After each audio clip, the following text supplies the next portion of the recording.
TV 84 उत्ते programme खबर दी खबर देख रहे सारे दर्शकों को मैं सरबजीत सिंह घुमान फतेह अर्ज करदा हाँ जी।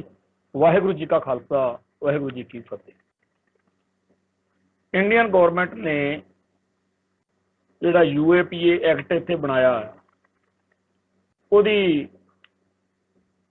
जिहड़ा उहदी वरतों कीती है ते अखबारां च अज खबरां छपियां होईयां ने कि केंद्रीय गृह मंत्री अमित शाह ने UAPA एक्ट तहत ਵੱਖਵਾਦੀ संगठनां नाल संबंधित 9 ਵਿਅਕਤੀਆਂ ਨੂੰ ਅੱਤਵਾਦੀਆਂ ਦੀ सूची ਵਿੱਚ ਪਾ ਦਿੱਤਾ है। इन्हां संगठनां ਵਿੱਚੋਂ 4 पाकिस्तान ਵਿੱਚ ने। गृह मंत्रालय के बयान अनुसार ਬੱਬਰ खालसा इंटरनेशनल के मुखी बधावा सिंह ਬੱਬਰ, इंटरनेशनल सिख यूथ फैडरेशन के मुखी लखवीर सिंह रोडे, खालिस्तान जिंदाबाद फोर्स के मुखी रणजीत सिंह नीटा ते खालिस्तान कमांडो फोर्स के मुखी परमजीत सिंह पंजवड़ भी इन्हां विच शामिल। ये चारे पाकिस्तान आधारित खाड़कू संगठन ने। इस तो इलावा खालिस्तान जिंदाबाद फोर्स के जर्मनी च रहिंदे अहम मैंबर भुपिंदर सिंह भिंदा ते गुरमीत सिंह बग्गा, अमरीका स्थित संगठन सिक्स फॉर जस्टिस के अहम मैंबर गुरपतवंत सिंह पन्नू, कनेडा स्थित खालिस्तान टाइगर फोर्स के मुखी हरदीप सिंह निज्जर ते बरतानिया आधारित ਬੱਬਰ खालसा इंटरनेशनल के परमजीत सिंह के नाम शामिल। गृह मंत्रालय ने कहा कि यह व्यक्ति पाकिस्तान ते होर विदेशी जमीन तो कई ਵੱਖਵਾਦੀ कार्रवाइयां कर रहे हैं। इस ये भी कहा गया कि यह व्यक्ति अपने देश विरोधी कार्रवाइयां राਹੀਂ पंजाब विच मुड़ अतवाद नूं उभार के देश नूं अस्थिर करन दीआं कोशिशां कर रहे हैं। दस्सणयोग है कि इस तो पहला पिछले साल सितंबर दे विच सरकार ने UAPA एक्ट च सोध करन तो बाद मौलाना मसूद अजहर, हाफिज सहीद, यकी और रहमान लखवी ਅਤੇ दाऊद इब्राहिम नूं अतवादी लानिया। ये वो खबर है जिहड़ी मैं तुहानूं पढ़ के सुनाई आ, ये इत्थे अजीत अखबार विच छपी। ये सारा जिहड़ा खबर का कला कला अखर वा वो जिस तरीके का इत्थे एक रवायती जी बोली जिहड़ी सरकारी खबरां च हुंदी आ वो हैगी आ। कई थावां दे उत्ते सानू जाके औख ही लगती है कि इन्हों ने सत्कारत तरीके नाल नाम नहीं लिखिया जां भाई नहीं मूहरे किया जां इस तरह, पर ये इन्हां दा स्टाइल आ। ते वैसे भी जिहड़े इंडियन जर्नलिस्ट ने, भारतीय मीडिया जिहड़ा हैगा, गोदी मीडिया मोदी मीडिया जो मर्जी उन्होंने कह लो, ये स्टेट नाल मेल मिलाप रख के चलदा है। ये तो कोई आस उस दी करनी, वो तो हुण इल दे आलणे चों मास भालण वाली गल आ। सो इत्थे कोई भी किसी किस्म की आस नहीं है। मैं जदों ये कल खबर सुनी तो सारे अज संपादकियां वाला पन्ना जां होर खोलने चाहे आ, पर कितों भी 2 शब्द इस खबर के बारे किसी पत्रकार ने नहीं लिखे।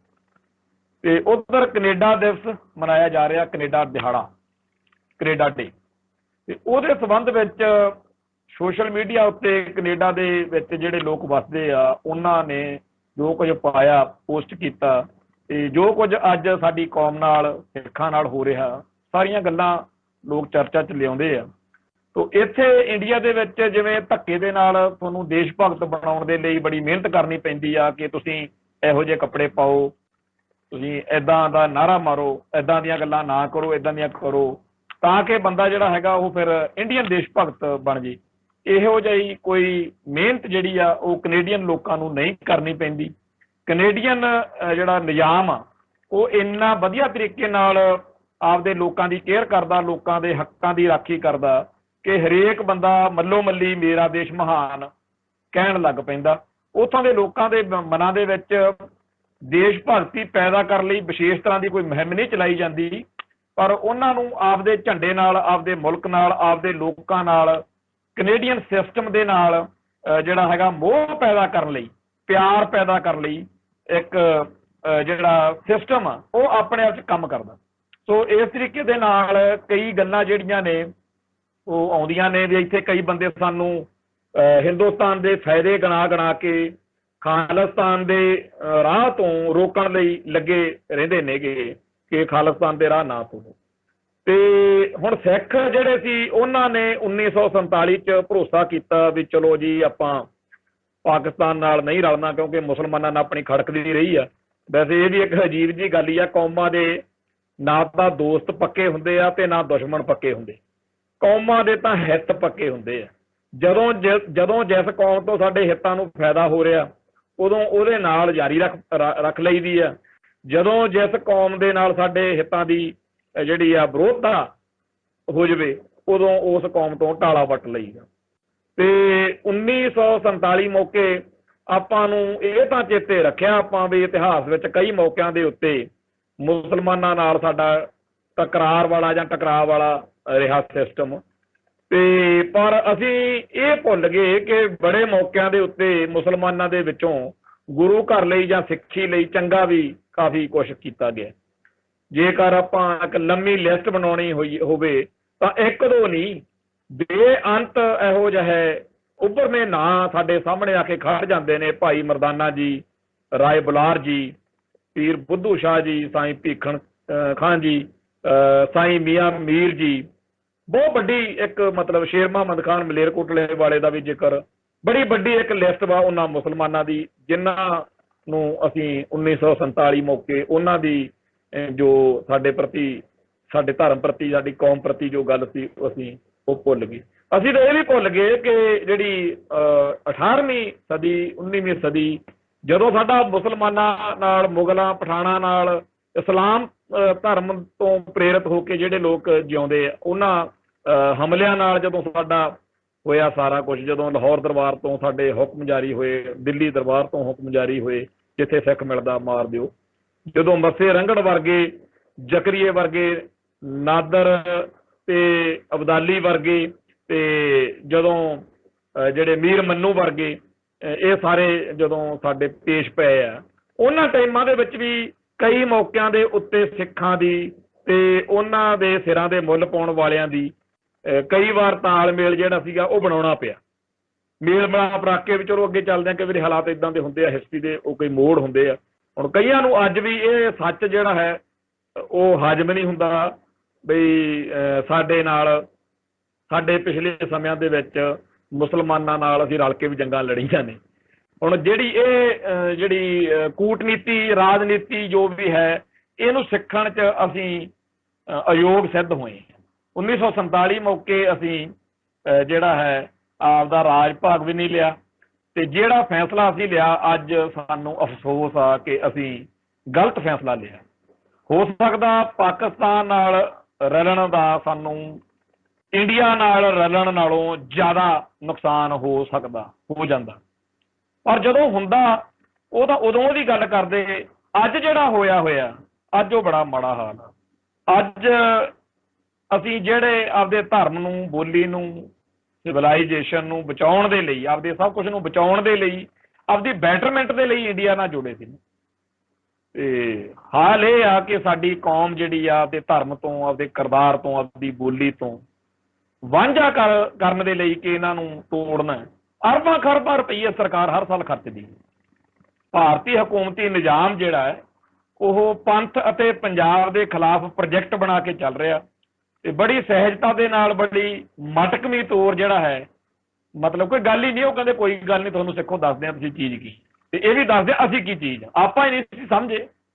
ਮਿਸਟਰ ਜਨਾਹ ਵਰਗੇ ਤੇ ਹੋਰ ਕਈ ਸਾਨੂੰ ਸਮਝਾਉਂਦੇ ਰਹੇ ਕਿ ਸਿੱਖੋ ਤੁਸੀਂ ਇਹਨਾਂ ਨੂੰ ਗੁਲਾਮ ਸਾਥੀ ਦੇ ਰੂਪ 'ਚ ਹੀ ਦੇਖਿਆ, ਤੁਹਾਨੂੰ ਅਕਲ ਉਦੋਂ ਆਊਗੀ, ਤੁਹਾਨੂੰ ਸਮਝ ਉਦੋਂ ਆਊਗੀ ਜਦੋਂ ਇਹ ਮਾਲਕ ਹੋਏ ਤੇ ਤੁਸੀਂ ਇਹਨਾਂ ਦੇ ਗੁਲਾਮ ਹੋਏ। ਤੇ ਅੱਜ ਜਿਹੜਾ ਜਦੋਂ ਹਿੰਦੂ ਬਹੁ ਗਿਣਤੀ ਜਿਹੜੀ ਕਿ ਮੈਂ ਅੱਗੇ ਵੀ ਕਈ ਵਾਰ ਕਹਿਣਾ ਹੁੰਦਾ ਵੀ ਜਿੰਨੇ ਕੁ ਅਹਿਸਾਨ ਕੀਤੇ ਹੋਏ ਨੇ ਗੁਰੂ ਘਰ ਨੇ ਜਾਂ ਸਿੱਖਾਂ ਨੇ, ਇਹ ਤਾਂ ਇਹੋ ਜਿਹਾ ਕੁਛ ਕਰਦੇ ਕਿ ਸਾਰੀ ਦੁਨੀਆ ਇਹਨਾਂ ਦੇ ਗੁਣ ਗਾਉਂਦੀ ਕਿ ਕਮਾਲ ਦੀ ਆ ਹਿੰਦੂ ਕੌਮ ਆ, ਆਨੰਦ ਹੀ ਲਿਆ। ਜੇਕਰ ਸਿੱਖਾਂ ਨੇ, ਜੇ ਗੁਰੂ ਘਰ ਨੇ ਇਹਨਾਂ ਦੀ ਬਾਂਹ ਫੜੀ ਸੀ ਮੌਕੇ ਤੇ, ਜਿਹੜਾ ਕਸ਼ਟ ਦਾ ਟਾਈਮ ਸੀ ਜਦੋਂ ਇਹਨਾਂ ਦਾ, ਤੇ ਘੱਟ ਇਹਨਾਂ ਨੇ ਵੀ ਨਹੀਂ ਕੀਤੀ, ਕਮਾਲ ਕਰ ਛੱਡੀ ਹੈ।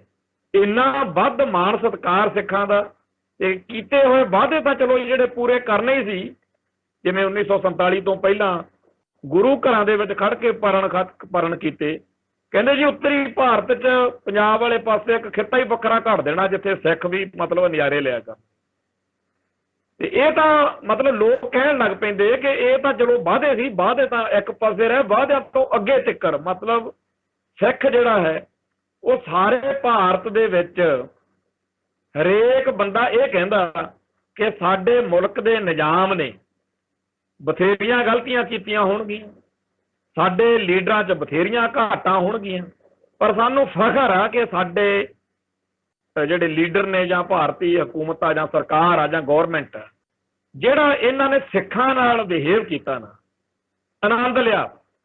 ਤੇ ਸਾਨੂੰ ਅੱਜ ਇਹ ਪਤਾ ਕਿ ਨਾ ਤਾਂ ਅਸੀਂ ਭੁੱਖੇ ਮਰ ਸਕਦੇ ਹਾਂ, ਕਿਉਂਕਿ ਸਿੱਖਾਂ ਵਰਗੀ ਇੱਕ ਇਹੋ ਜਿਹੀ ਕੌਮ ਜਿਹੜੀ ਹੈ, ਇੱਕ ਇਹੋ ਜਿਹੀ ਵੱਖਰੀ ਨਸਲ ਜਿਹੜੀ ਹੈ, ਉਹ ਸਾਡੀ ਸਰਕਾਰ ਨੇ ਇਸ ਤਰੀਕੇ ਨਾਲ ਉਹਨਾਂ ਦਾ ਦਿਲ ਜਿੱਤਿਆ ਹੋਇਆ ਕਿ ਉਹ ਸਾਰੇ ਭਾਰਤ ਦੇ ਵਿੱਚ ਇਕੱਲੇ ਇੰਡੀਅਨ ਦੇ ਮੂੰਹ 'ਚ ਬੁਰਕੀ ਪਾਉਣ ਦਾ ਜਿਹੜਾ ਮਤਲਬ ਜ਼ਿੰਮੇਵਾਰੀ ਆ ਉਹ ਸਿੱਖਾਂ ਦੇ ਸਿਰ।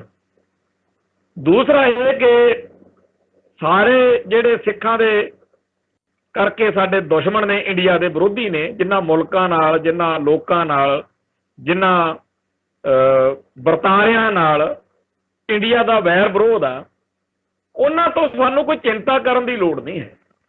ਸਾਡੇ ਕੋਲ ਇੱਕ ਇਹੋ ਜਿਹਾ ਹੈ ਸੂਰਵੀਰ ਯੋਧੇ, ਜਾਂਬਾਜ਼, ਜਿਹੜੇ ਸੀਸ ਤਲੀ ਤੇ ਰੱਖ ਕੇ ਲੜਨਾ ਮਰਨਾ ਜਾਣਦੇ ਆ, ਉਹ ਕੌਮ ਹੈ।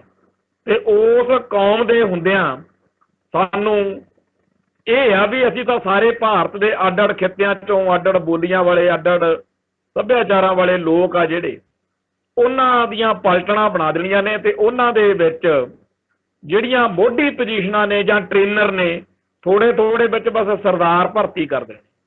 ਤੇ ਇਹ ਜਿਹੜੇ ਸਿੰਘ ਸਰਦਾਰ ਨੇ, ਇਹਨਾਂ ਦੇ ਹੁੰਦਿਆਂ ਕਿਸੇ ਦੀ ਜ਼ਰੂਰਤ ਨਹੀਂ ਹੈ। ਤੇ ਇਹਨਾਂ ਦੇ ਨਾਲ ਹੋਣ ਕਰਕੇ ਜਿਹੜੀਆਂ ਦੂਜੀਆਂ ਕੌਮਾਂ ਦੀਆਂ, ਦੂਜੇ ਲੋਕਾਂ ਦੀਆਂ ਪਲਟਣਾ ਹੋਣਗੀਆਂ, ਰੈਜੀਮੈਂਟਾਂ ਹੋਣਗੀਆਂ, ਉਹ ਵੀ ਬੱਬਰ ਸ਼ੇਰਾਂ ਵਾਂਗੂ ਲੜਨਗੀਆਂ। ਕਿਉਂਕਿ ਜਿਵੇਂ ਇੱਕ ਕਹਾਵਤ ਬਣੀ ਹੋਈ ਆ ਕਿ ਜੇਕਰ ਲੀਡਰ ਜਿਹੜੇ ਆ ਸ਼ੇਰ ਹੋਣ ਫਿਰ ਗਧੇ ਵੀ ਸ਼ੇਰਾਂ ਵਾਂਗੂ ਲੜਦੇ ਆ, ਤੇ ਜੇ ਲੀਡਰ ਗਧਾ ਹੋਵੇ ਫਿਰ ਸ਼ੇਰ ਵੀ ਗਧਿਆਂ ਵਰਗੇ ਬਣ ਜਾਂਦੇ। ਤਾਂ ਜਦੋਂ ਸੂਰਬੀਰਤਾ, ਜਿਨ੍ਹਾਂ ਨੂੰ ਮਰਨ ਦਾ ਮਤਲਬ ਡਰ ਹੀ ਨਹੀਂ, ਮੌਤ ਨੂੰ ਮਾਊ ਸਮਝਦੇ ਵੀ ਇੱਧਰ ਆ, ਤੈਨੂੰ ਮੌਤ ਕਿੱਥੇ, ਮਤਲਬ ਜਿੱਥੇ ਜਿਹੜੀਆਂ ਹੋਰਨਾਂ ਲੋਕਾਂ ਦੀ ਅਕਲ ਜਵਾਬ ਦੇ ਜਾਂਦੀ ਹੈ, ਉੱਥੇ ਇਹ ਕੌਮ ਜਿਹੜੀ ਆ ਸਿਰੇ ਦੀ ਦ੍ਰਿੜਤਾ ਤੇ ਸੂਰਬੀਰਤਾ ਦੇ ਨਾਲ ਇਤਿਹਾਸ ਜਿਹੜਾ ਹੈਗਾ ਉਹ ਕਾਇਮ ਕਰ ਜਾਂਦੀ ਹੈ। ਵੀ ਇਹੋ ਜਿਹੀ ਕੌਮ ਜਿਹੜੀ ਆ ਉਹ ਸਾਡੇ ਵੱਲ ਆ ਤੇ ਸਾਨੂੰ ਕਿਸੇ ਦੀ ਕੀ ਪਰਵਾਹ। ਤੇ ਹਰੇਕ ਇੰਡੀਅਨ ਜਿਹੜਾ ਸੀ ਉਹਨੇ ਕਹਿਣਾ ਸੀ ਬਹੁਤ ਸਾਰੇ ਇਹੋ ਜਿਹੇ ਕੰਮ ਨੇ, ਬਹੁਤ ਸਾਰੇ ਇਹੋ ਜਿਹੇ ਪ੍ਰੋਜੈਕਟ ਨੇ, ਬਹੁਤ ਸਾਰੀਆਂ ਇਹੋ ਜਿਹੀਆਂ ਚੀਜ਼ਾਂ ਨੇ ਜਿੱਥੇ ਸਾਨੂੰ, ਸਾਡੇ ਸਾਰੇ ਲੋਕਾਂ ਨੂੰ ਜੋ ਤਰੱਕੀਆਂ ਮਿਲੀਆਂ ਨੇ, ਜੋ ਅਸੀਂ ਅੱਜ ਦੁਨੀਆ ਭਰ ਦੇ ਵਿੱਚ ਆਪਦਾ ਸ਼ਾਨ ਨਾਲ ਜਿਉਂ ਰਹੇ ਹਾਂ, ਉਹ ਬੇਸ਼ੱਕ ਸਾਡੀਆਂ ਆਪਦੀਆਂ ਮਿਹਨਤਾਂ ਹੋਣ, ਹੋਰਨਾਂ ਕੌਮਾਂ ਦੀਆਂ, ਹੋਰ ਭਾਰਤੀ ਲੋਕਾਂ ਦੀਆਂ ਮਿਹਨਤਾਂ ਨੇ, ਪਰ ਅਸੀਂ ਇਹ ਜਾਣਦੇ ਹਾਂ ਕਿ ਇਹ ਸਾਰਾ ਕੁਝ ਜਿਹੜਾ ਹੈਗਾ 50% ਸਾਡਾ ਜਾਂ ਸਰਕਾਰ ਦਾ ਜਾਂ ਭਾਰਤੀਆਂ ਦਾ ਯੋਗਦਾਨ ਆ, ਤੇ ਬਾਕੀ 50% ਇਹ ਸਿੱਖਾਂ ਕਰਕੇ।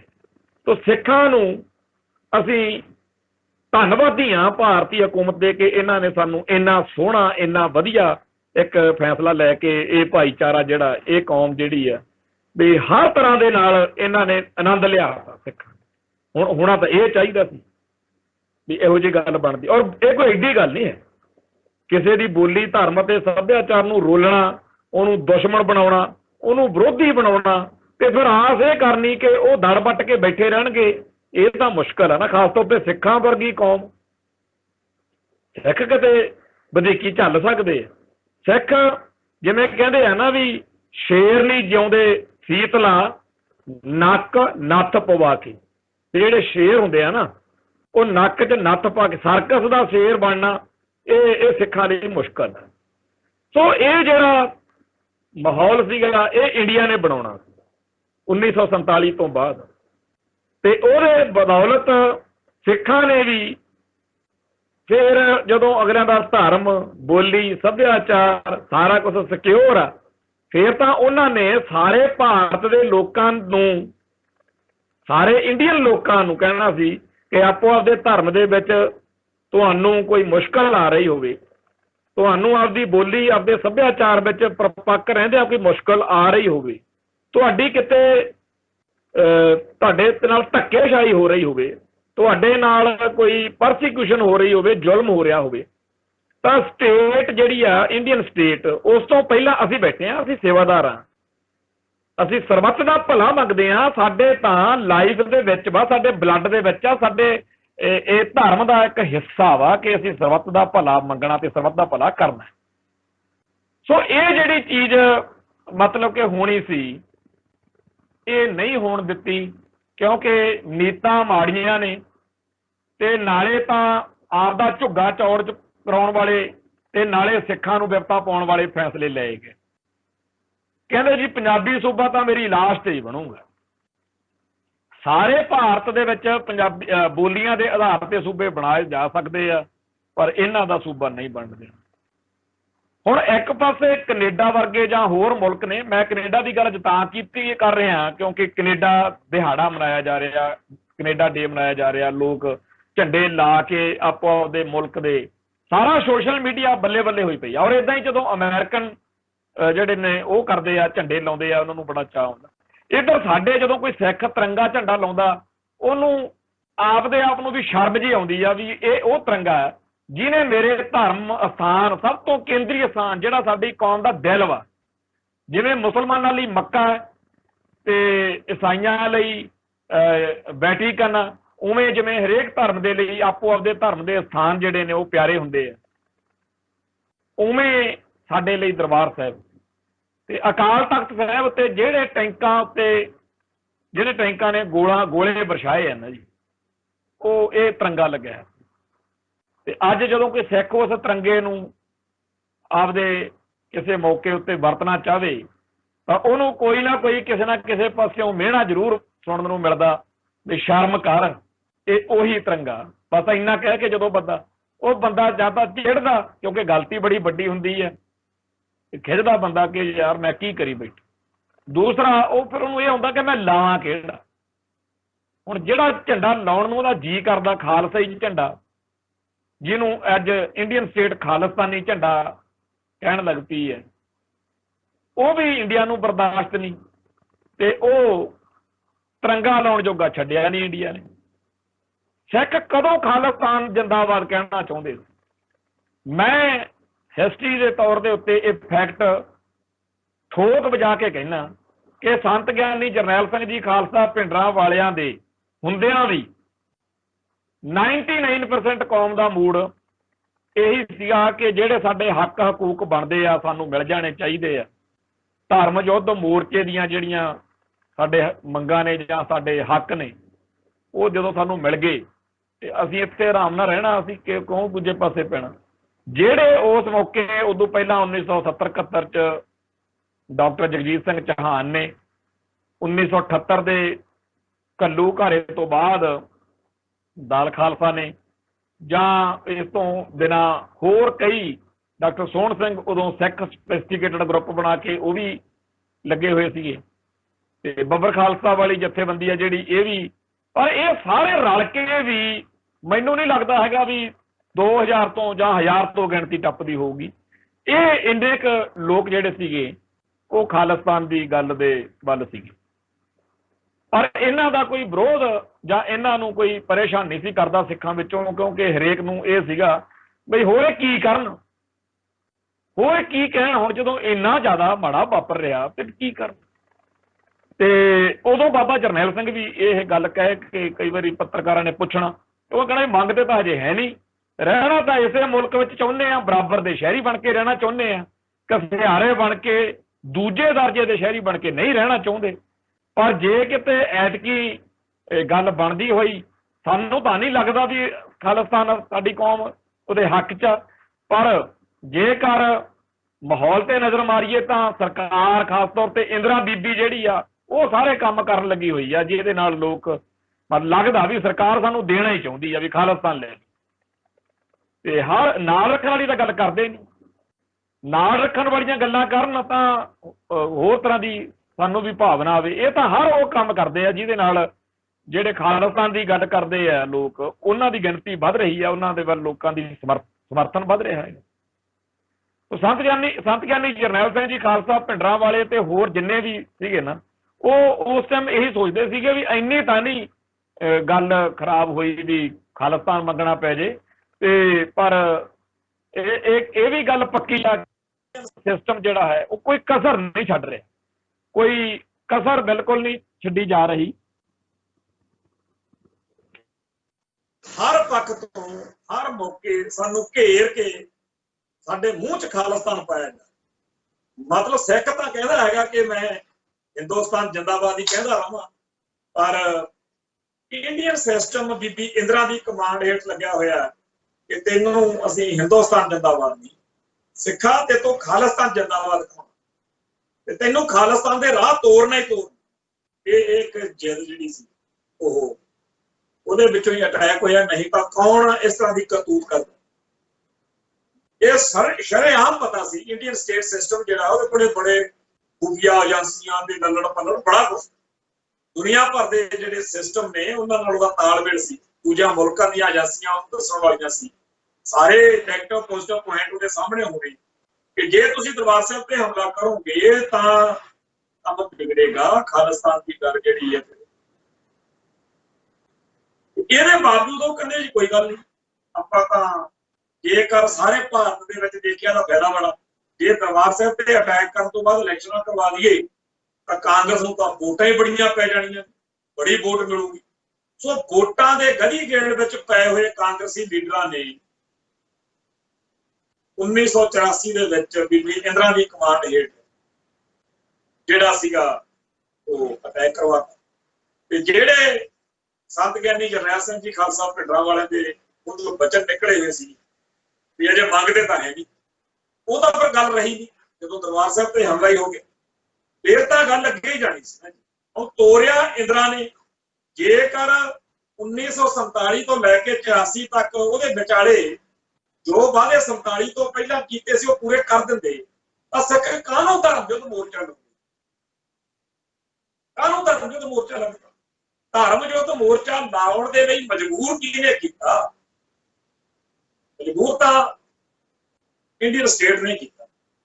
फिर कहंदे जी सिख खालिस्तान दे राह पे भाई पाउंदे काहनूं? हुण जदों आपां नूं पता कि आह बल्ब आह स्विच दबांगे तां आह बल्ब जगदा, आह जिहड़ा पक्खा आह स्विच दबांगे तां पक्खा बंद हो जाऊगा। मतलब इह पता, उन्हें यह भी पता कि जदों किसी कौम के दिल उत्ते वार करांगे फिर वो कौम प्रतिक्रिया करू। सो खालिस्तान की जिहड़ी गल आ वो उन्हां जुल्मां अते अत्याचारां दे प्रतिक्रिया विच प्रगट हुई है जिहड़े इंडियन स्टेट ने। सिख आपदी होंद हस्ती बचाउण लई लड़न, सिख आपदे धार्मिक विश्वासां दी राखी लई लड़न, सिख आपदे पंजाब दे आपदी धरती दे कुदरती खजानिਆਂ ਦੀ राखी लई लड़न ते उन्हां नूं नजायज भंड के बदनाम करके उन्हां नूं कहा जावे कि खालिस्तान मंगदे आ, उन्हां नूं टैंकां तोपां बंबां नाल भुन दित्ता जावे ते फिर सिख जिहड़े ने उदों भी जे खालिस्तान की गल ना करन तां फिर होर हुण पिछे रह गई। डॉक्टर जगजीत सिंह चौहान की 1985 च एक इंटरव्यू माया मैगजीन छपदा हुंदा सी, उहदे विच छपी सी। उहदे च जदों उहनूं पुछया कि जे खालिस्तान बणिया तां इहदा सिहरा किहदे सिर बन्नो, तां ओह कहंदे सी डॉक्टर जगजीत सिंह चौहान ने कहना इंदिरा गांधी दे सिर। कहंदे इह की गल होई? कहंदा भी जेकर असीं देखीए तां असीं पूरा जोर लाया, बड़े पंथक अते खालिस्तानी विचारधारा नाल जुड़े हुए सज्जन सी, बड़ा वो जोर ला रहे थे कि खालिस्तान के लोगों से गल चल पई, पर साडी किसी ने नहीं सुनी। सिख साडी इज्जत करते सी, सिख साडी गल सुन लैंदे सी, पर खालिस्तान के हक में आउण तो अजे वो थोड़ा जिहा दूर सी ते साडी गल असीं इन्ना मेहनत करते सी ते इन्ना खिचदे सी कि जी असीं हुण दसो गुलामी साडी समझाती, तुसीं हुण सपो फेर नहीं कहंदे। साडी वो जो गल कोई सुनते नहीं सी, थोड़ा जिहा हिस्सा से असीं आपकी मेहनत करते रहे। ਪਰ 1984 ਦੀ 5 ਜੂਨ ਦੀ ਰਾਤ ਨੂੰ ਸਿੱਖ ਫੌਜ ਨਾਲ ਸੁੱਤੇ ਹੈ ਤੇ 6 ਦੀ ਸਵੇਰ ਨੂੰ ਇੰਦਰਾ ਨੇ ਉਹ ਕੰਮ ਕੀਤਾ ਵੀ ਹਰੇਕ ਸਿੱਖ ਨੂੰ ਖਾਲਿਸਤਾਨ ਤੇ ਰਾਹ। ਉਹ ਖਾਲਿਸਤਾਨੀ ਕਿਹਨੇ ਬਣਾਇਆ ਸਿੱਖਾਂ ਨੂੰ? ਇੰਦਰਾ ਗਾਂਧੀ। ਇਹ ਗੱਲ ਡਾਕਟਰ ਜਗਜੀਤ ਸਿੰਘ ਚੌਹਾਨ ਕਹਿੰਦੇ ਹੁੰਦੇ ਸੀ ਵੀ ਇਹ ਜਿਹੜਾ ਖਾਲਿਸਤਾਨ ਦਾ ਸੰਘਰਸ਼ ਹੈ ਇਹਦੇ ਵਿੱਚ ਅਸਲ ਵਿੱਚ ਜਾਨ ਪਾਉਣ ਵਾਲੀ ਜਿਹੜੀ ਗੱਲ ਆ ਉਹ ਇੰਦਰਾ ਬੀਬੀ ਨੇ। ਉਸ ਤੋਂ ਬਾਅਦ ਵਿੱਚ ਭਾਰਤੀ ਨਿਆਂਪਾਲਿਕਾ, ਕਾਨੂੰਨ ਪਾਲਿਕਾ, ਵਿਧਾਨ ਪਾਲਿਕਾ ਸ਼ਰੇਆਮ ਨੰਗੇ ਚਿੱਟੇ ਹੋ ਕੇ ਸਿੱਖੀ ਅਤੇ ਸਿੱਖਾਂ ਦੇ ਖਿਲਾਫ ਜਿਹੜੇ ਆ ਉਹ ਭੁਗਤ ਰਹੇ। ਹਰ ਫੈਸਲਾ ਜਿਹੜਾ ਹੈ ਆ ਜਿਹੜੇ ਬੁੱਚੜ ਤੇ ਜ਼ਾਲਮ 1984 ਚ ਬੇਦੋਸ਼ੇ ਸਿੱਖਾਂ ਦਾ ਕਤਲੇਆਮ ਕਰਦੇ ਆ, ਜਿਹੜੇ ਝੂਠੇ ਮੁਕਾਬਲਿਆਂ ਦੇ ਵਿੱਚ ਬੇਦੋਸ਼ੇ ਸਿੱਖਾਂ ਨੂੰ ਤਸੀਹੇ ਦੇ ਦੇ ਕੇ ਕਤਲ ਕਰਦੇ ਆ, ਇਹਨਾਂ ਸਾਰੇ ਲੋਕਾਂ ਦਾ, ਇਹਨਾਂ ਸਾਰੇ ਦੁਸ਼ਟਾਂ ਦਾ ਜਿਹੜਾ ਬਚਾਅ ਕਰਨ ਦੇ ਲਈ, ਇਹਨਾਂ ਨੂੰ ਨਾਇਕਾਂ ਵਾਂਗੂ ਪੇਸ਼ ਕਰਨ ਦੇ ਲਈ ਜਿੰਨੀ ਮਿਹਨਤ ਇੰਡੀਅਨ ਸਿਸਟਮ ਨੇ ਕੀਤੀ ਹੈ ਉਹ ਕਿਸੇ ਤੋਂ ਲੁਕੀ ਛਿਪੀ। ਉਹਨਾਂ ਦੁਸ਼ਟਾਂ ਨੂੰ ਬਚਾਉਣਾ ਤੇ ਹਰ ਇੱਕ ਸਿੱਖ ਨੂੰ ਦਹਿਸ਼ਤਗਰਦ ਕਹਿ ਕੇ, ਪਾਕਿਸਤਾਨ ਦਾ ਪਿੱਠੂ ਕਹਿ ਕੇ ਬਦਨਾਮ ਕਰਨਾ। ਜਦੋਂ 1984 ਦੇ ਵਿੱਚ ਲਿਖ ਕੇ ਹੀ ਕਹਿਤਾ ਬਾਤਚੀਤ ਪਰਚੇ 'ਚ ਕਿ ਜਿਹੜੇ ਅੰਮ੍ਰਿਤਧਾਰੀ ਸਿੱਖ ਹੁੰਦੇ ਨੇ ਇਹ ਦਹਿਸ਼ਤਗਰਦ, ਤੇ ਰਹਿ ਕੀ ਗਿਆ ਪਿੱਛੇ? ਹਰ ਸਿੱਖ ਜਦੋਂ ਦਹਿਸ਼ਤਗਰਦ ਮੰਨ ਲਿਆ ਗਿਆ ਫਿਰ ਪਿੱਛੇ ਬਚਣਾ ਕੀ ਸੀ? ਸੋ ਇਹੋ ਜਿਹੇ ਮਾਹੌਲ ਦੇ ਵਿੱਚ ਜਦੋਂ ਸਿੱਖਾਂ ਦੇ ਜ਼ਖਮਾਂ ਉੱਤੇ ਮਲਮ ਨਹੀਂ ਲਾਇਆ, ਜਦੋਂ 1947 ਤੋਂ ਲੈ ਕੇ ਅੱਜ ਤੱਕ ਦੇ ਸਾਰੇ ਇਤਿਹਾਸ ਤੇ ਨਜ਼ਰ ਮਾਰਦੇ, ਇੰਡੀਅਨ ਸਿਸਟਮ ਨੂੰ ਉਹ ਬੰਦੇ ਹੀਰੋ ਲੱਗਦੇ ਆ ਜਿਨ੍ਹਾਂ ਨੇ ਸਿੱਖ ਜਜ਼ਬਾਤਾਂ ਦੇ ਉਲਟ ਸਿੱਖਾਂ ਦੀ ਖਿੱਲੀ ਅੜਾਈ ਹੋਈ। ਜਿਹੜਾ ਬੰਦਾ ਸਿੱਖਾਂ ਨੂੰ ਕਤਲ ਕਰਦਾ, ਸਿੱਖਾਂ ਦੇ ਧਰਮ ਦੇ ਬਾਰੇ ਮਾੜਾ ਬੋਲਦਾ, ਉਹਨੂੰ ਪਤਾ ਹੁੰਦਾ ਕਿ ਸਾਰਾ ਇੰਡੀਆ ਮੇਰੇ ਮਗਰ। ਉਹ ਇਹ ਜਿਹੜਾ ਸਿੱਖਾਂ ਨੂੰ ਗੁਲਾਮ ਬਣਾ ਕੇ, ਇੱਕ ਸਿਹਾਰਾ ਬਣਾ ਕੇ, ਸਿੱਖਾਂ ਦੀ ਖਿੱਲੀ ਉਡਾ ਕੇ, ਸਿੱਖਾਂ ਨੂੰ ਜਲੀਲ ਕਰਕੇ ਇਸ ਤਰੀਕੇ ਨਾਲ ਸਿਸਟਮ ਚੱਲ ਰਿਹਾ, ਉਹਦੇ ਵਿੱਚੋਂ ਫਿਰ ਬੰਦੇ ਨਿਕਲਦੇ ਹੁੰਦੇ ਆ। ਤੇ ਉਹ ਬੰਦੇ ਜਿਨ੍ਹਾਂ ਨੇ ਬਾਕੀਆਂ ਵਾਂਗੂ ਆਰਾਮ ਨਾਲ ਨੀਵੀਂ ਪਾ ਕੇ ਦਿਨ ਕੱਟਣ ਤੋਂ ਨਾ ਕਰ ਦਿੱਤੀ, ਉਹ ਬੰਦੇ ਜਿਹੜੇ ਧਰਮ ਹੇਤ ਸੀਸ ਵਾਰਨ ਨੂੰ ਤਿਆਰ ਬਰ ਤਿਆਰ ਰਹਿੰਦੇ ਆ, ਉਹ ਮੈਦਾਨ ਵਿੱਚ ਆ ਗਏ। ਤੇ ਜਦੋਂ ਉਸ ਜੱਦੋ ਜਹਿਦ ਦੇ ਵਿੱਚ ਸਿੱਖਾਂ ਨੇ ਇੰਨਾ ਆਪਦੇ ਆਪ ਨੂੰ, ਆਪਦੇ ਪੰਥਕ ਫਰਜ਼ਾਂ ਨੂੰ ਨਿਭਾਉਣਾ ਸ਼ੁਰੂ ਕੀਤਾ ਤਾਂ ਇੰਡੀਅਨ ਮੀਡੀਆ ਦੇ ਰਾਹੀਂ ਉਹਨਾਂ ਨੂੰ ਬਦਨਾਮ ਕਰਨ ਦੀ ਗੱਲ ਚੱਲ ਪਈ।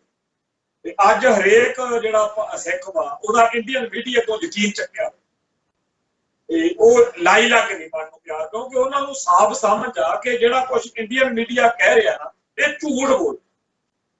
ਤੇ ਹਰ ਰੋਜ਼ ਇਹੋ ਜਿਹੀ ਕੋਈ ਨਾ ਕੋਈ ਖਬਰ ਆਈ ਜਾਂਦੀ ਆ। ਪਰਸੋਂ ਜੋ ਉੱਥੇ 3-4 ਜਣੇ ਫੜ ਕੇ ਉੱਥੋਂ ਦਿੱਲੀੋਂ ਕਹਿੰਦੇ ਜੀ ਬਹੁਤ ਚੋਟੀ ਦੇ ਦਹਿਸ਼ਤਗਰਦ ਫੜ ਲਏ। ਸਾਰੀ ਦੁਨੀਆ ਨੂੰ ਬਾਅਦ ਪਤਾ ਲੱਗ ਗਿਆ ਵੀ ਘਰਾਂ ਤੋਂ ਨਿਆਣੇ ਫੜੇ ਆ। ਇੱਕ ਦਾ ਵਿਚਾਰਾ ਉੱਥੇ ਦਿੱਲੀ ਚ ਸ਼ਹੀਨ ਬਾਗ ਜਦੋਂ ਧਰਨਾ ਲੱਗਿਆ ਹੋਇਆ ਸੀਗਾ ਕਾਲੇ ਕਾਨੂੰਨਾਂ ਦੇ ਖਿਲਾਫ, ਉਦੋਂ ਉਹ ਮੁਸਲਮਾਨ ਭਾਈਚਾਰੇ ਨੂੰ ਜਾਂ ਉੱਥੇ ਸੇਵਾ ਭਾਵਨਾ ਵਾਲਾ ਜਵਾਬ ਸੀ, ਜਾਂ ਹੋਰ ਕਈ ਸਾਰੇ ਤਕਰੀਬਨ ਏਦਾਂ ਦੇ ਹੀ ਹੁੰਦੇ ਆ ਵਿਚਾਰੇ ਜਿਨ੍ਹਾਂ ਦੇ ਕੋਈ ਲਾਈਫ ਦੇ ਵਿੱਚ ਕੋਈ ਵੀ ਇਹੋ ਜਿਹੀ ਗੱਲ ਨਹੀਂ ਹੁੰਦੀ ਕਿ ਉਹਨਾਂ ਨੂੰ ਇੱਥੇ ਆ ਜਿਹੜਾ ਫਿਰ ਪਟਿਆਲਿਓਂ ਫੜ ਲਏ। ਹਰ ਰੋਜ਼ ਖਬਰਾਂ ਆ ਰਹੀਆਂ। ਤੇ ਇੱਕ ਪਾਸੇ ਜਿਹੜੇ ਹਿੰਦੂ ਕੱਟੜਪੰਥੀ ਨੇ ਜਿਹੜੇ ਸ਼ਰੇਆਮ ਸਿੱਖ ਜਜ਼ਬਾਤਾਂ ਨੂੰ ਲਲਕਾਰਦੇ ਆ, ਵੰਗਾਰਦੇ ਆ, ਉਹਨਾਂ ਨੂੰ ਤਾਂ ਹੀਰੋ ਬਣਾਇਆ ਜਾਂਦਾ ਵੀ ਆ ਚੱਕੋ ਜੀ ਗਨਮੈਨ, ਆ ਚੱਕੋ ਗੱਡੀਆਂ। ਲੋਕਾਂ ਦੇ ਪੈਸੇ ਨਾਲ ਉਹਨਾਂ ਨੂੰ ਨਾਇਕ ਬਣਾ ਕੇ ਪੇਸ਼ ਕੀਤਾ ਜਾਂਦਾ ਵੀ ਆ ਹੀਰੋ ਨੇ ਹੀਰੋ। ਤੇ ਜਿਹੜੇ ਬੰਦੇ ਅਸਲ ਵਿੱਚ ਮਨੁੱਖਤਾ ਦਾ ਦਰਦ ਰੱਖਦੇ ਆ, ਜਦੋਂ ਕਿਸੇ ਉੱਤੇ ਵਧੀਕੀ ਜ਼ੁਲਮ ਹੁੰਦੀ ਆ ਉਦੋਂ ਭੱਜੇ ਜਾਂਦੇ ਆ ਵੀ ਜਦੋਂ ਦੀ ਸਬੱਬ ਹੈ ਭਲਾ।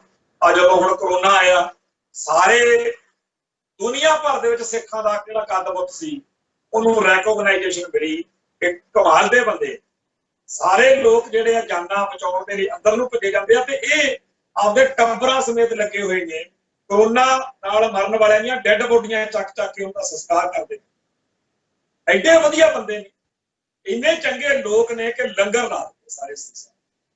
ਤੇ ਇਹ ਸਾਰੀ ਜਿਹੜੀ ਬੱਲੇ ਬੱਲੇ ਜਦੋਂ ਸਿੱਖਾਂ ਦੀ ਹੁੰਦੀ ਆ, ਉਦੋਂ ਮੈਂ ਸੋਚਦਾ ਹੁੰਦਾ ਕਿ ਆ ਜਿਹੜੀ ਖਬਰ ਛਪੀ ਹੈ ਨਾ ਸਿੱਖਾਂ ਦੇ ਬਾਰੇ ਵੀ ਸਿੱਖਾਂ ਨੇ ਵਧੀਆ ਕੀਤੀ। ਇੱਥੇ ਹੁਣ ਪਹੁੰਚ ਗਈਆਂ ਹੋਣੀਆਂ ਏਜੰਸੀਆਂ ਤੇ ਉਹ ਨੋਟ ਕਰ ਰਹੇ ਹੋਣੇ ਆ ਵੀ ਕਿਹੜੇ ਕਿਹੜੇ ਸਿੱਖਾਂ ਦੇ ਮੁੰਡੇ ਜਿਹੜੇ ਨੇ ਉਹ ਕੌਮ ਦੀ ਬੱਲੇ ਬੱਲੇ ਕਰਾਉਣ ਲੱਗੇ ਹੋਏ ਤੇ 5-6 ਮਹੀਨਿਆਂ ਬਾਅਦ 2 ਸਾਲਾਂ ਬਾਅਦ ਮਤਲਬ ਉਹਨਾਂ ਨੂੰ ਨਿਸ਼ਾਨੇ ਤੇ ਰੱਖਦੇ ਆ ਵੀ ਕਿਸੇ ਨਾ ਕਿਸੇ ਤਰੀਕੇ ਨਾਲ ਇਹਨਾਂ ਨੂੰ ਬਦਨਾਮ ਕਰੀਏ, ਇਹਨਾਂ ਨੂੰ ਦੁਨੀਆ ਦੇ ਵਿੱਚ ਇਹਨਾਂ ਤੇ ਕੋਈ ਝੂਠਾ ਝਾਟਾ ਕੇਸ ਪਾ ਕੇ ਜੇਲ੍ਹ ਭੇਜੀ। ਉਹ ਹਰ ਇੱਕ ਸਿੱਖ ਜਿਹੜਾ ਹੈ ਉਹਨੂੰ ਨਿਸ਼ਾਨੇ ਤੇ ਲੈ ਕੇ ਉਹਨੂੰ ਮਾਰਨਾ, ਉਹਨੂੰ ਘੇਰਨਾ, ਉਹਨੂੰ ਇਹ ਜਚਾਉਣਾ ਕਿ ਤੂੰ ਜਿੰਨਾ ਟਾਈਮ ਇਹ ਮੰਨ ਨਹੀਂ ਲੈਂਦਾ ਹੈਗਾ ਕਿ ਮੈਂ ਅੱਜ ਤੋਂ ਬਾਅਦ ਹਿੰਦੁਸਤਾਨ ਜਿੰਦਾਬਾਦ ਹੀ ਕਿਹਾ ਕਰੂੰ, ਮੈਂ ਭਾਰਤ ਦੇ ਜ਼ੁਲਮਾਂ ਦੇ ਸਾਹਮਣੇ ਨੀਵੀਂ ਪਾ ਕੇ ਦਿਨ ਕੱਟੂ, ਬੇਸ਼ੱਕ ਮੇਰੇ ਧਰਮ, ਮੇਰੀ ਬੋਲੀ ਜਾਂ ਮੇਰੇ ਹੋਰ ਸਾਰੇ ਕਾਸੇ ਦੇ ਉੱਤੇ ਜੋ ਮਰਜ਼ੀ ਤੁਸੀਂ ਕਰਦੇ ਰਹੋ, ਮੈਂ ਕਦੇ ਕੋਈ ਤੂੰ ਚਾ ਚੀ ਨਹੀਂ ਕਰੂੰ। ਮੇਰੇ ਗੁਰੂ ਸਾਹਿਬਾਨ ਦੇ ਖਿਲਾਫ, ਮੇਰੇ ਧਰਮ ਦੇ ਖਿਲਾਫ ਤੁਸੀਂ ਗੰਦੀਆਂ ਤੋਂ ਗੰਦੀਆਂ ਗੱਲਾਂ ਕਿਤਾਬਾਂ 'ਚ ਲਿਖਾਓ। ਤੁਹਾਡੇ ਸਾਧ ਤੇ ਤੁਹਾਡੇ ਹੋਰ ਜਿਹੜੇ ਲੜੂ ਲੀਡਰ ਨੇ ਉਹ ਨੀਚ ਤੋਂ ਨੀਚ ਹਰਕਤ ਕਰਦੇ ਰਹਿਣ। ਮੈਂ ਕਦੇ ਸਿੱਖ ਜਜ਼ਬਾਤਾਂ ਦਾ ਪ੍ਰਗਟਾਵਾ ਨਹੀਂ ਕਰੂੰ। ਮੈਂ ਸਿੱਖਾਂ ਨੂੰ ਤੇ ਸਿੱਖੀ ਨੂੰ ਬਦਨਾਮ ਕਰਨ ਵਾਲੀਆਂ ਸਾਰੀਆਂ ਜਿਹੜੀਆਂ ਘਟਿਤਾਂ ਨੇ ਤੁਹਾਡੀਆਂ ਉਹਨਾਂ ਨੂੰ ਦੇਖ ਕੇ ਚੁੱਪ ਕਰ ਜਾ ਕਰੋ। ਮਤਲਬ ਜਿੰਨਾ ਟਾਈਮ ਇਹ ਗੱਲ ਨਹੀਂ ਕਹਿੰਦਾ ਨਾ ਬੰਦਾ, ਉਹਨਾਂ ਟਾਈਮ ਉਹਦੇ ਬਾਅਦ ਪੈ। ਔਰ ਇਸ ਕੰਮ ਦੇ ਵਿੱਚ ਜਿਹੜੇ ਸਾਡੇ ਬਹੁਤ ਸਾਰੇ ਸਿੱਖਾਂ ਦੇ ਮੁੰਡੇ ਕੁੜੀਆਂ ਭਰਤੀ ਹੋਏ ਨੇ, ਪੁਲਿਸ 'ਚ, ਫੌਜ 'ਚ, CID 'ਚ, ਜਾਂ ਜਿਹੜੇ ਸਾਡੇ ਲੀਡਰ ਨੇ ਸੁੱਖ ਨਾਲ ਅਕਾਲੀ ਦਲ, ਕਾਂਗਰਸ, ਭਾਜਪਾ, ਜਾਂ ਜਿਹੜੇ ਭਾਰਤੀ ਹਕੂਮਤੀ ਮਸ਼ੀਨਰੀ ਦੇ ਹੋਰ ਕਾਲਾ ਪੁਰਜੇ ਆ, ਇਹ ਸਾਰੇ ਰਲ ਮਿਲ ਕੇ ਜੇ ਸਿੱਖ ਨੂੰ ਨਾ ਮਾਰੇ, ਸਿੱਖ ਕੌਮ ਕਦੇ ਨਾ, ਉਹ ਸਿੱਖਾਂ ਨੂੰ ਬਦਨਾਮ ਕਰਨ ਦੇ ਲਈ, ਸਿੱਖਾਂ ਨੂੰ ਮਾਰਨ ਦੇ ਲਈ ਜੋ ਕੁਝ ਕੀਤਾ ਜਾ ਰਿਹਾ ਉਹਦੇ 'ਚ ਸਿੱਖਾਂ ਦੀ ਵਰਤੋਂ ਕੀਤੀ ਜਾ ਰਹੀ। ਲਗਾਤਾਰ ਜਿਹੜਾ ਕਹਾਣ ਆ ਉਹ ਹੋ ਰਿਹਾ। ਸੋ ਇਹੋ ਜਿਹੇ ਮਾਹੌਲ ਦੇ ਵਿੱਚ ਹੁਣ ਕਹਿੰਦੇ ਜੀ ਆਹ 9 ਜਣਿਆਂ ਨੂੰ ਅਸੀਂ ਅੱਤਵਾਦੀ ਕਰਨਾ। ਠੀਕ ਆ, ਤੁਸੀਂ ਆਪਦੇ ਕਾਗਜ਼ਾਂ ਦੇ ਵਿੱਚ, ਤੁਸੀਂ ਆਪਦੇ ਸਿਸਟਮ ਦੇ ਵਿੱਚ ਜੋ ਮਰਜ਼ੀ ਕਰ ਸਕਦੇ ਹੋ, ਕਿਉਂਕਿ ਕਾਗਜ਼ ਕਲਮ ਤੁਹਾਡੇ, ਜਿਹੜਾ ਐਲਾਨ ਬਿਆਨ ਤੁਹਾਡਾ, ਮੀਡੀਆ ਤੁਹਾਡਾ, ਪਰ ਉਹ ਸਿੱਖਾਂ ਨੇ ਦੇਖਣਾ ਕਿ ਉਹਨਾਂ ਬੰਦਿਆਂ ਪ੍ਰਤੀ ਉਹਨਾਂ ਨੇ ਕੀ ਬਦਨਾਮ ਕੀਤਾ ਜਾ ਸਕਦਾ ਤੇ ਬਦਨਾਮ ਕਰਨ ਦਾ ਐਕਸਪੀਰੀਅੰਸ ਵੀ, ਤਜਰਬਾ ਵੀ ਬੜਾ, ਕਿਉਂਕਿ ਇਹ ਉਹੀ ਹਿੰਦੂਤਵੀ ਮਨੋਵਾਦੀ ਸਿਸਟਮ ਆ ਜਿਹੜੇ ਆਰੀਅਨ ਨਸਲ ਵਿੱਚੋਂ ਨਿਕਲੇ। ਆਰੀਅਨ ਨਸਲ ਜਿਹੜੀ ਆ ਉਹਦੀ ਕੀ ਕਹਾਣੀ ਹੈ ਕਿ ਜਦੋਂ ਮੱਧ ਏਸ਼ੀਆ ਤੋਂ ਇਹ ਲੋਕ ਇੱਥੇ ਆਏ ਆ ਇੰਡੀਆ 'ਚ, ਤੇ ਜਦੋਂ ਇੰਡੀਆ 'ਚ ਆ ਕੇ ਇੱਥੋਂ ਦੇ ਅਸਲ ਵਾਸੀਆਂ ਨੂੰ ਇਹਨਾਂ ਲੋਕਾਂ ਨੇ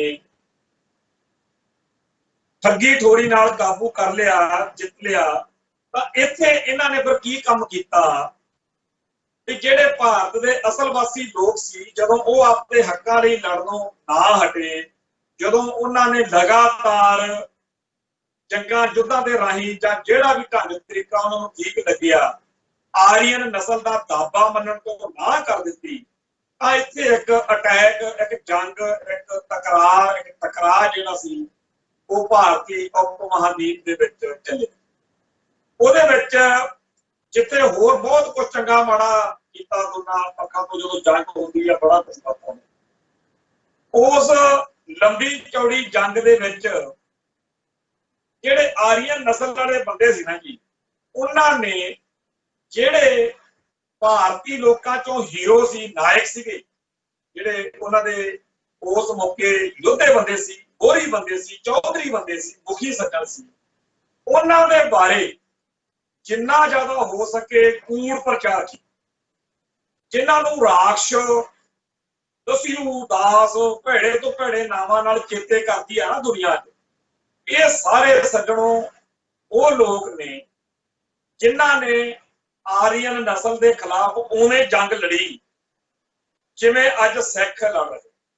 ਜਿਨ੍ਹਾਂ ਸਿੱਖਾਂ ਨੂੰ ਅੱਜ ਬਦਨਾਮ ਕਰਨ ਦੇ ਲਈ, ਉਹਨਾਂ ਨੂੰ ਅੱਤਵਾਦੀ, ਦਹਿਸ਼ਤਗਰਦ ਤੇ ਹੋਰ ਪਤਾ ਨਹੀਂ ਕੀ ਕੁਛ ਉਹਨਾਂ ਨੂੰ ਕਹਿੰਦੇ ਆ, ਅਸਲ ਵਿੱਚ ਇਹ ਉਹ ਲੋਕ ਨੇ ਸਾਰੇ ਜਿਹੜੇ ਸਿੱਖੀ ਦੀ ਚੜ੍ਹਦੀ ਕਲਾ ਲੋਚਦੇ ਆ, ਤੇ ਆਪਦੀ ਕੌਮ ਦੇ ਹੱਕਾਂ ਲਈ, ਆਪਦੀ ਕੌਮ ਦੇ ਪੱਖਾਂ ਲਈ ਲੜਦੇ। ਜਿਵੇਂ ਆਰੀਅਨ ਨਸਲ ਨੇ ਸਦੀਆਂ ਪਹਿਲਾਂ ਭਾਰਤ ਦੇ ਅਸਲ ਵਾਸੀਆਂ ਦੇ ਨਾਇਕਾਂ ਨੂੰ, ਜਿਹੜੇ ਆਪਦੀ ਕੌਮ ਤੇ, ਆਪਦੇ ਲੋਕਾਂ ਦੇ, ਆਪਦੀ ਧਰਤੀ ਦੇ ਹੱਕਾਂ ਲਈ ਲੜਦੇ ਸੀ, ਉਹਨਾਂ ਨੂੰ ਰੱਜ ਕੇ ਬਦਨਾਮ ਕੀਤਾ, ਉਹਨਾਂ ਨੂੰ ਰਾਖਸ਼ ਕਿਹਾ, ਉਹਨਾਂ ਨਾਲ ਗੰਦੀਆਂ ਭੈੜੀਆਂ ਕਹਾਣੀਆਂ ਜੋੜ ਕੇ ਲੋਕਾਂ ਤੋਂ ਉਹਨਾਂ ਨੂੰ ਗਾਲਾਂ ਕਢਵਾਈਆਂ, ਇਹੋ ਜਿਹੇ ਰਸਮੋ ਰਿਵਾਜ ਚਲਾਏ ਕਿ ਉਹਨਾਂ ਦੇ ਬਾਰੇ ਲੋਕਾਂ ਦੇ ਮਨਾਂ ਦੇ ਵਿੱਚ ਭੈੜੇ ਤੋਂ ਭੈੜੇ, ਮਾੜੇ ਤੋਂ ਮਾੜੇ ਵਿਚਾਰ ਆਉਣ ਤੇ ਹਰ ਵੇਲੇ ਉਹਨਾਂ ਦੇ ਨਾਲ ਲੋਕਾਂ ਦੀ ਵਿਰੋਧਤਾ ਰਵੇ, ਲੋਕ ਉਹਨਾਂ ਦੀ ਇੱਜ਼ਤ ਨਾ ਕਰਨ। ਉਲਟਾ ਜਿਹੜੇ ਆਰੀਅਨ ਨਸਲ ਦੇ ਹੋਰ ਲੋਕ ਨੇ, ਜਿਨ੍ਹਾਂ ਨੇ ਇੱਥੇ ਆ ਕੇ ਜ਼ੁਲਮ ਅਤੇ ਵਧੀਕੀਆਂ ਕੀਤੀਆਂ ਨੇ, ਉਹਨਾਂ ਨੂੰ 100 ਐਬਾਂ ਦੇ ਬਾਵਜੂਦ ਹੀਰੋ ਮੰਨਿਆ ਗਿਆ। ਇਹ ਜਿਹੜੀ ਖੇਡ ਅੱਗੇ ਖੇਡੀ ਗਈ ਆ, ਉਹੀ ਹੁਣ ਵੀ ਜਿਹੜੇ ਲੋਕ ਸਿੱਖੀ ਅਤੇ ਸਿੱਖਾਂ ਦੇ ਉਲਟ ਨੇ, ਜਿਹੜੇ ਲੋਕ ਪੰਥ ਅਤੇ ਪੰਜਾਬ ਦੇ ਉਲਟ ਨੇ, ਜਿਹੜੇ ਲੋਕ ਸਿੱਖੀ ਦੀ ਸ਼ਾਨ ਰੋਲਣ ਨੂੰ, ਸਿੱਖੀ ਦੇ ਤੇ ਸਿੱਖਾਂ ਦੇ ਹਿੱਤਾਂ ਦੇ ਉਲਟ ਚੱਲਣ ਨੂੰ ਆਪਦਾ ਬਹੁਤ ਵੱਡਾ ਮਾਰਕੇ ਵਾਲਾ ਕੰਮ ਸਮਝਦੇ ਨੇ, ਉਹ ਸਾਰੇ ਦੇ ਸਾਰੇ ਲੋਕ ਆ ਜਿਹੜੇ ਉਹਨਾਂ ਨੂੰ ਤਾਂ ਕਹਿੰਦੇ ਹੀਰੋ ਮੰਨੋ, ਨਾਇਕ ਮੰਨੋ। ਤੇ ਜਿਹੜੇ ਲੋਕ ਪੰਥ ਅਤੇ ਪੰਜਾਬ ਲਈ ਚੰਗਾ ਸੋਚਦੇ ਨੇ, ਉਹਨਾਂ ਲੋਕਾਂ ਦੇ ਨਾਲ ਸੱਚੇ ਝੂਠੇ ਇਲਜ਼ਾਮ ਜੋੜ ਕੇ ਉਹਨਾਂ ਦੇ ਹਰ ਚੰਗੇ ਕੰਮ ਨੂੰ ਵੀ ਗੰਦਾ, ਤੇ ਜਿਹੜਾ ਥੋੜਾ ਬਹੁਤਾ ਗੜਬੜਾ ਉਹਦੇ ਨਾਲ ਥੋੜੀਆਂ ਜਿਹੀਆਂ ਚਾਰ ਹੋਰ ਗੱਲਾਂ ਜੋੜ ਕੇ ਉਹਨਾਂ ਨੂੰ ਫਿਰ ਕਹਿੰਦੇ ਆ ਜੀ ਅੱਤਵਾਦੀ ਤੇ ਦਹਿਸ਼ਤ। ਸੋ ਇਤਿਹਾਸ ਆਪਦੇ ਆਪ ਨੂੰ ਮੁੜ ਦੁਹਰਾ ਰਿਹਾ। ਹੁਣ ਅੱਗੇ ਤਾਂ ਕਹਿੰਦੇ ਹੁੰਦੇ ਸੀ ਕਈ ਸਾਡੇ ਸੱਜਣ ਨੇ, ਜਿਨ੍ਹਾਂ ਨੇ ਜਦੋਂ ਗੱਲ ਕਰੀ ਦੀ ਆ, ਮੈਂ ਕਿਉਂਕਿ ਇਤਿਹਾਸ ਨੂੰ ਹੋਰ ਤਰੀਕੇ ਨਾਲ, ਮੈਂ ਰਵਾਇਤੀ ਦੀਆਂ ਗੱਲਾਂ ਚੋਂ ਮੇਰਾ ਮਨ ਕਦੇ ਭੇਜਿਆ। ਕੁਦਰਤ ਵੱਲੋਂ ਅਸੀਂ ਉਹਨਾਂ ਬਰਾਦਰੀਆਂ ਚੋਂ ਆ ਜਿਨ੍ਹਾਂ ਨੂੰ ਸਭ ਤੋਂ ਵੱਧ ਬ੍ਰਾਹਮਣਵਾਦ ਦਾ, ਵਿਪਰਵਾਦ ਦਾ ਡੰਗ ਸਹਿਣਾ ਪਿਆ। ਅਸੀਂ ਸਮਾਜ ਦੇ ਵਿੱਚ ਸਭ ਤੋਂ ਹੇਠਲੇ ਦਰਜਾਬੰਦੀ ਜਿਹੜੀ ਜਾਤ ਵਰਣ ਦੀ ਬ੍ਰਾਹਮਣਵਾਦ ਨੇ ਕੀਤੀ ਆ, ਉਹਦੇ ਸਭ ਤੋਂ ਹੇਠਲੇ ਪਾਏਦਾਨ ਤੇ ਅਸੀਂ ਕਰੇ। ਹੁਣ ਅਸੀਂ ਜਦੋਂ ਸਿੱਖੀ ਚ ਆ ਕੇ ਸਰਦਾਰੀਆਂ ਮਾਣੀਆਂ, ਜਦੋਂ ਗੱਲ ਦੀ ਸਮਝ ਪਈ ਕਿ ਸਾਨੂੰ ਵੇਦ ਕਿਉਂ ਨਹੀਂ ਸੀ ਪੜ੍ਹਨ ਦਿੱਤੇ ਜਾਂਦੇ, ਜਾਂ ਸਾਡੇ ਨਾਲ ਆਹ ਗੱਲ ਕਿਉਂ ਵਾਪਰੀ, ਉਹ ਗੱਲ ਕਿਉਂ ਹੋਈ, ਉਦੋਂ ਅਸੀਂ ਇਹ ਗੱਲ ਸਮਝੀ ਕਿ ਅਸਲ ਵਿੱਚ ਅਸੀਂ ਉਹਨਾਂ ਲੋਕਾਂ ਦਾ ਨਾਇਕ ਮੰਨੀ ਬੈਠੇ ਆ। ਤੇ ਮੈਨੂੰ ਉਸ ਤੋਂ ਬਾਅਦ ਕੋਈ ਗੁਣੀ ਗਿਆਨੀ, ਕੋਈ ਪੜ੍ਹਿਆ ਲਿਖਿਆ ਬੰਦਾ, ਮੈਂ ਉਹਦੇ ਨਾਲ ਬਹਿਸਣ ਲੱਗਿਆ, ਕਦੇ ਪ੍ਰਵਾਹ ਨਹੀਂ ਕੀਤੀ, ਮੈਂ ਸੱਚ ਉੱਤੇ ਪਹਿਰਾ ਦਿੱਤਾ। ਤੇ ਅੱਜ ਵੀ ਮੈਂ ਇਹੀ ਗੱਲ ਕਹਿਣਾ ਕਿ ਜਿਨ੍ਹਾਂ ਲੋਕਾਂ ਨੂੰ ਨਿੰਦਿਆ ਭੰਡਿਆ ਜਾ ਰਿਹਾ, ਅਸਲੀ ਹੀਰੋ ਇਹ, ਉਹ ਜਿਹੜੇ ਲੋਕ ਇਹਨਾਂ ਨੂੰ ਬਦਨਾਮ ਕਰਦੇ ਆ, ਇਹਨਾਂ ਬਾਰੇ ਪੁੱਠੀਆਂ ਸਿੱਧੀਆਂ ਗੱਲਾਂ ਕਹਿੰਦੇ ਆ, ਉਹਨਾਂ ਨਾਲ ਸਾਡਾ ਨਾਤਾ ਵਿਰੋਧ ਦਾ। ਇਹ ਸਾਡੇ ਲੋਕ ਨੇ, ਇਹ ਸਾਡੇ ਹੀਰੋ ਨੇ, ਇਹ ਸਾਡੀ ਕੌਮ ਨੂੰ ਅੱਜ, ਅੱਗੇ ਤਾਂ ਕਹਿੰਦੇ ਸੀ ਉਹ ਪੜ੍ਹੇ ਲਿਖੇ ਨਹੀਂ ਸੀ, ਅਨਪੜ੍ਹ ਸੀ, ਜਿਹੜੇ ਪੁਰਾਣੀਆਂ ਭਾਰਤੀ ਲੋਕ ਸੀਗੇ, ਉਹਨਾਂ ਨੂੰ ਨੀਚ ਗਰਦਾਨ ਦਿੱਤਾ ਗਿਆ। ਹੁਣ ਭਾਈ ਤੁਹਾਡੀ ਕੌਮ ਦੀ ਵਾਰੀ ਹੈ, ਅੱਜ ਤੁਹਾਡੀ ਕੌਮ ਨਿਸ਼ਾਨੇ ਤੇ ਹੈ। ਹੁਣ ਤੁਸੀਂ ਦੇਖਾਂਗੇ, ਪੜ੍ਹੇ ਲਿਖੇ ਹੋ, ਸਾਰੇ ਸੰਸਾਰ 'ਚ ਖਿੰਡੇ ਹੋਏ ਹੋ, ਤੁਸੀਂ ਆਪਦੀ ਕੌਮ ਨਾਲ ਖੜਦੇ ਹੋ, ਆਪਦੀ ਕੌਮ ਦੇ ਲੋਕਾਂ ਨਾਲ ਖੜਦੇ ਹੋ, ਕਿ ਬਹਾਨੇ ਜੇ ਲੱਭ ਕੇ ਦੂਜੇ ਪਾਸੇ ਭੁਗਤਦੇ। ਇਹ ਹੁਣ ਤੁਹਾਡੀ ਜਿਹੜੀ ਆ ਪਰਖ ਦੀ ਘੜੀ ਆ ਕਿ ਸਿੱਖ ਆਰੀਅਨ ਨਸਲ ਦੇ ਇੱਕ ਨਵੇਂ ਹਮਲੇ ਦੇ ਸਾਹਮਣੇ ਕੀ ਕਰਦੇ। ਸੋ ਅੱਜ ਦੇ ਇਸ ਲਾਈਵ ਦੇ ਰਾਹੀਂ ਜਿਹੜਾ ਮੈਂ ਸੁਨੇਹਾ ਦੇਣਾ ਚਾਹੁੰਦਾ, ਉਹ ਇੱਕ ਕਹਾਣੀ ਦਾ ਹੈ। ਇੱਕ ਚੂਹਾ ਇੱਕ ਵਪਾਰੀ ਦੇ ਘਰ ਖੁੱਡ 'ਚ ਰਹਿੰਦਾ ਸੀ। ਇੱਕ ਦਿਨ ਚੂਹੇ ਨੇ ਦੇਖਿਆ ਵੀ ਵਪਾਰੀ ਦੀ ਜਿਹੜੀ ਘਰ ਵਾਲੀ ਆ, ਉਹ ਬਾਜ਼ਾਰ ਦੋਨੇ ਜਾਣੇ ਗਏ ਆ, ਤੇ ਉੱਥੋਂ ਇੱਕ ਝੋਲੇ ਵਿੱਚੋਂ ਚੀਜ਼ ਕੱਢ ਕੇ ਲਿਆਏ ਆ। ਚੂਹੇ ਨੇ ਦੇਖਿਆ, ਪਰ ਉਹ ਕਹਿੰਦਾ ਇਹ ਤਾਂ ਚੂਹੇ ਦਾ ਨਹੀਂ। ਉਹ ਭੱਜ ਕੇ ਕਬੂਤਰ ਕੋਲੇ ਗਿਆ, ਜਿਹੜਾ ਘਰ 'ਚ ਕਬੂਤਰ ਰੱਖਿਆ ਹੋਇਆ ਸੀ, ਕਹਿੰਦਾ ਚੂਹੇ ਦਾ ਨਹੀਂ ਆ। ਤੇ ਚੂਹਾ ਮਖੌਲ ਨਾਲ, ਕਬੂਤਰ ਚੂਹੇ ਨੂੰ ਮਖੌਲਾ ਕਰਨ ਲੱਗ ਗਿਆ, ਫਸਣਾ ਤੈਂ ਆ, ਮੈਨੂੰ ਕਾਹਨੂੰ ਦੱਸਦਾ। ਚੂਹਾ ਭੱਜ ਕੇ ਕੁੱਕੜ ਕੋਲੇ ਗਿਆ, ਤੇ ਕੁੱਕੜ ਹਾਸੇ ਨਾਲ ਉਹਨੂੰ ਕਹਿੰਦਾ ਭਰਾਵਾ ਜਾ, ਇਹ ਮੇਰੀ ਸਮੱਸਿਆ ਥੋੜੀ ਜਿਹੀ, ਮੇਰੀ ਦਾ ਕੋਈ ਪ੍ਰੋਬਲਮ ਨਹੀਂ, ਮੈਂ ਐਡਾ ਵੱਡਾ, ਚੂਹੇ ਦਾ ਇੰਨੀ ਨਿੱਕੀ ਆ, ਮੈਂ ਉਹਦੇ 'ਚ ਕੀ ਫਸਦਾ। ਤੇ ਉਧਰੋਂ ਕੁੱਕੜ ਤੇ ਕਬੂਤਰ ਕੋਲੋਂ ਮਾਯੂਸ ਹੋ ਕੇ ਉਹ ਚੂਹਾ ਕਹਿੰਦੇ ਚਲੇਗਾ ਬੱਕਰੇ, ਤੇ ਬੱਕਰਾ ਦਾ ਹਾਸਾ ਦੂਰਾ ਹੋ ਗਿਆ। ਕਹਿੰਦਾ ਕਮੜਿਆ, ਮੈਂ ਐਡਾ ਵੱਡਾ ਬੱਕਰਾ, ਮੇਰਾ ਮੈਨੂੰ ਉਹਦੀ ਪ੍ਰੋਬਲਮ ਕੀ ਹੋ ਸਕਦੀ।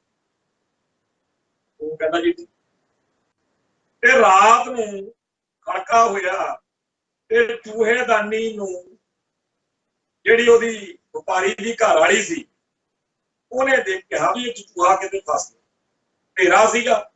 ਉਹਨੇ ਚੂਹੇ ਨੂੰ ਜਦੋਂ ਫੜਨਾ ਚਾਹਿਆ ਸੀਗਾ ਉਹ ਕੋਈ ਸੱਪ, ਤੇ ਸੱਪ ਨੇ ਉਹਦੇ ਡੰਗ ਮਾਰੇ। ਜਦੋਂ ਡੰਗ ਮਾਰਿਆ ਤਬੀਅਤ ਵਿਗੜ ਗਈ, ਹਕੀਮ ਸੱਦ ਲਿਆ।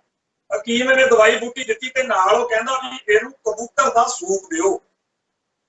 ਹੁਣ ਕਬੂਤਰ ਦਾ ਸੂਪ ਪਿਲਾਉਣਾ ਸੀ ਤਾਂ ਫਿਰ ਕਬੂਤਰ ਦਾ ਘਰੇ ਸੀਗਾ ਹੀ ਸੁੱਖ ਨਾਲ। ਚੱਕ ਕੇ ਕਬੂਤਰ ਪਤੀਲੇ 'ਚ ਮਾਰਿਆ, ਕਬੂਤਰ ਪਤੀਲੇ 'ਚ ਵਾਲੇ ਖਾ ਰਿਹਾ ਸੀਗਾ। ਉਹਨੂੰ ਰਿਸ਼ਤੇਦਾਰ ਪਤਾ ਲੈਣ ਆਉਣ ਲੱਗੇ ਵੀ ਸੱਪ ਲੜ ਗਿਆ, ਸੱਪ ਲੜ ਗਿਆ।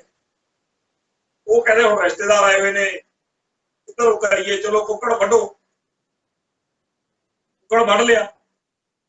ਉਹ ਰਿਸ਼ਤੇਦਾਰਾਂ ਨੇ ਰੋਟੀ ਪਾਣੀ ਖਾਧੀ, ਚਲੇ ਗਏ। ਕਈ ਦਿਨਾਂ ਬਾਅਦ ਵਪਾਰੀ ਦੀ ਘਰ ਵਾਲੀ ਜਿਹੜੀ ਸੀ ਉਹ ਠੀਕ ਠਾਕ ਹੋ ਗਈ। ਉਹ ਕਹਿੰਦੇ ਖੁਸ਼ੀ ਵਿੱਚ ਪਾਰਟੀ ਕਰਨੀ ਆ, ਦਾਵਤ ਕਰਨੀ ਹੈ। ਜਦੋਂ ਪਾਰਟੀ ਕੀਤੀ, ਦਾਵਤ ਕੀਤੀ ਤਾਂ ਬੱਕਰਾ ਝਟਕਾ ਲਿਆ। ਬੱਕਰਾ ਵੀ ਮਰਿਆ, ਕਬੂਤਰ ਵੀ ਮਰਿਆ, ਤੇ ਜਿਹੜਾ ਕੁੱਕੜ ਆ ਉਹ ਵੀ ਮਰਿਆ। ਚੂਹਾ ਬਚ ਗਿਆ, ਚੂਹਾ ਨਿਕਲ ਗਿਆ। ਤੋ ਚੂਹੇ ਨੂੰ ਤਾਂ ਕੁਛ ਨਹੀਂ ਹੋਇਆ ਜਿਹਨੇ ਹੋਕਾ ਦਿੱਤਾ ਸੀ, ਪਰ ਉਹ ਮਾਰੇ ਗਏ ਜਿਹੜੇ ਕਹਿੰਦੇ ਸੀ ਸਾਡਾ ਕੋਈ ਕੀ ਵਿਗਾੜ ਦੂ। ਸੋ ਇਸ ਮੌਕੇ ਜਦੋਂ ਆਪਣੀ ਕੌਮ ਦੇ ਖਿਲਾਫ ਇੱਕ ਬਹੁਤ ਵੱਡਾ ਡਿਸੀਜਨ ਹੋ ਚੁੱਕਿਆ ਕਿ ਇਹਨਾਂ ਦਾ ਹੁਣ ਉਵੇਂ ਘਾਣ ਕਰਨਾ ਜਿਵੇਂ ਆਰੀਅਨ ਨਸਲ ਨੇ ਸਦੀਆਂ ਪਹਿਲਾਂ ਭਾਰਤ ਦੇ ਅਸਲ ਵਾਸੀਆਂ ਦਾ ਕੰਘਾ ਕੀਤਾ ਸੀ, ਤਾਂ ਹੁਣ ਜਦੋਂ ਕੌਮ ਦਾ ਕੋਈ ਅੰਗ, ਕੋਈ ਤਬਕਾ ਜਾਂ ਕੋਈ ਸ਼ਖਸ ਖਤਰੇ 'ਚ ਹੋਵੇ ਤਾਂ ਸਾਰੀ ਕੌਮ ਨੂੰ ਇਹ ਸੋਚਣਾ ਚਾਹੀਦਾ ਕਿ ਸਾਰੀ ਦੀ ਸਾਰੀ ਕੌਮ ਖਤਰੇ 'ਚ ਆ। ਸੋ ਇਸ ਤਰੀਕੇ ਨਾਲ ਹੀ ਆਪਾਂ ਇਹਨਾਂ ਬੇੜਿਆਂ ਦੇ ਵਿੱਚ ਆਪਦੇ ਕੌਮੀ ਫਰਜ਼ ਨਿਭਾ ਸਕਾਂਗੇ। ਸੱਚੇ ਪਾਤਸ਼ਾਹ ਸਾਡੇ ਤੇ ਕਿਰਪਾ ਕਰਨ ਤੇ ਅਸੀਂ ਇਹਨਾਂ ਮੁਸ਼ਕਲਾਂ ਦੇ ਵਿੱਚ ਦੀ ਲੰਘ ਕੇ ਆਪਣੀ ਪੰਥ ਦੀ ਚੜ੍ਹਦੀ ਕਲਾ ਕਰ ਸਕੀਏ। ਨਾਨਕ ਨਾਮ ਚੜ੍ਹਦੀ ਕਲਾ ਤੇ ਭਾਣੇ ਸਰਬੱਤ ਦਾ ਭਲਾ। ਵਾਹਿਗੁਰੂ ਜੀ ਕਾ ਖਾਲਸਾ, ਵਾਹਿਗੁਰੂ ਜੀ।